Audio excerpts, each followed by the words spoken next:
વર્ષથી પાલેજમાં જૂના અને જાણીતા computer, laptop, CCTV camera service, printer repairing તેમજ નવા અને જૂના કોમ્પ્યુટર લે વેચ કરનાર. એડમિશન ફોર્મ તેમજ તમામ સરકારી ફોર્મ ઓનલાઈન ભરી આપવામાં આવશે.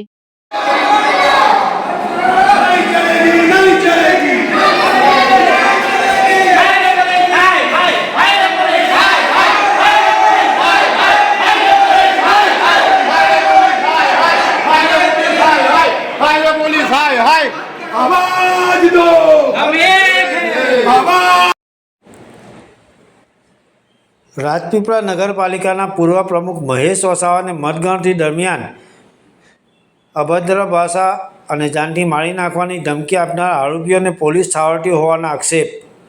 રાજપીપળા નગરપાલિકાની ચૂંટણી ગત તારીખ 28મી એપ્રિલના રોજ મતગણતરી દરમિયાન આદર્શ નિવાસી શાળા રાજપીપળા ખાતે રાજપીપળા નગરપાલિકાના પૂર્વ પ્રમુખ મહેશ વસાવા ઉર્ફે મણકા અને કેટલાક ઇસમો વચ્ચે ઘર્ષણ થયું હતું, જેમાં મહેશ વસાવાને કેટલાક લોકોએ માર માર્યો હતો, જેથી મામલો વિચક્યો હતો.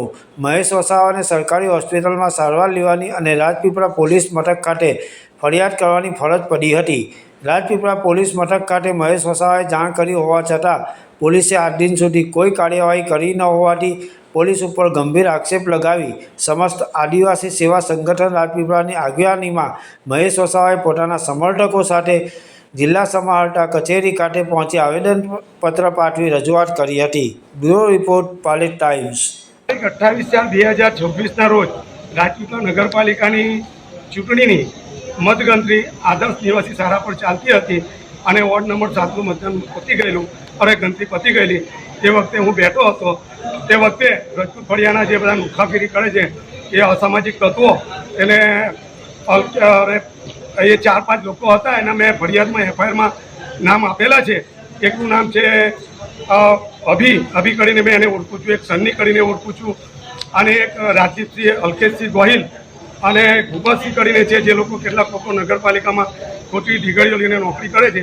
એવા લોકો પાસે કોઈ જાતનું અંદર પ્રવેશવા માટે પાસ પરમિટ કે કોઈ આઈ કાર્ડ નહોતું, છતાં એ લોકો પ્રવેશી અને હું જે બેઠો હતો, મારી સાથે બધા મારા સાક્ષી છે, એને લઈને બેઠો હતો.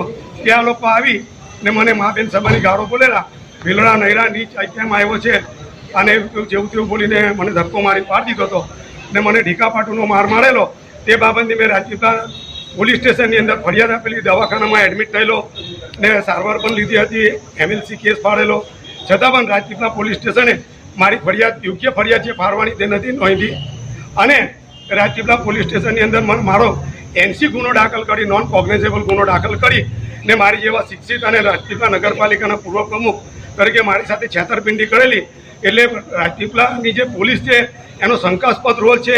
મને એવું લાગે છે કે આરોપીઓથી ડરે છે, એને ખૂબ જ ધાક લાગે છે અને મને આજે અઠવાડિયું થવા છતાં આવ્યો મારો યોગ્ય એફઆઈઆર ફાળ્યો નથી. હું આદિજાતિ સમાજનો છું.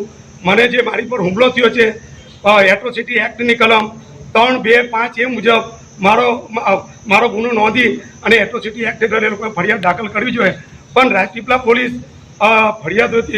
આરોપીઓથી બીએ છે અને હું ફરિયાદી હતો, છતાં પણ કેટલાક પીઆઈ અને IAS ઓફિસરની કક્ષાના લોકો મને સમાધાન કરવાની મને દબાણ કરતા હતા. શરમજનક લાગે મને.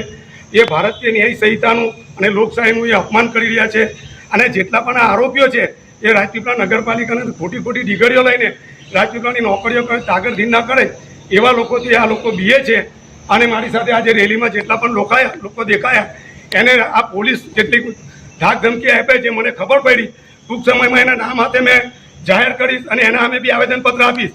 અમને ડરાવવા ધમકાવવાનું બંધ કરો. અમે ડરતા નહીં, અમે લોકશાહીના મસીહા છીએ. એટલે અમને બીવારોનું મહેરબાન કરીને રાજપીપળાની પોલીસને અને નર્મદા જિલ્લાની પોલીસને કહું કે અમને ડરાવવા ધમકાવવાનું બંધ કરજો ને આરોપીઓને છાવરવાનું બંધ કરો. અમારી ફરિયાદ તાત્કાલિક અસલ ફરિયાદ દાખલ કરો, એટ્રોસિટી એક્ટ દાખલ કરો અને આરોપીઓની તાત્કાલિક ધરપકડ કરો.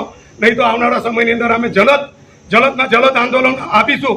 એની હું આ મીડિયા સમક્ષ આ એક બુલંદ અવાજમાં એક ચેતવણી ચોખ્ખું જ કહી દઉં છું કે LCBના પીઆઈ ચૌધરી સાહેબ રાજપીપળા પોલીસ સ્ટેશનમાં 2 કલાક સુધી મને સમજાવતા હતા કે તમે શા માટે એફઆઈઆર નોંધાવો, સમાધાન કરી દો, નાનું ગામ છે, આ ગામ છે, એવું કહેતા હતા. મેં એમને કીધું હતું કે તમને કોઈ 2 સમાજ મારે તો તમે સમાધાન કરવાના છો.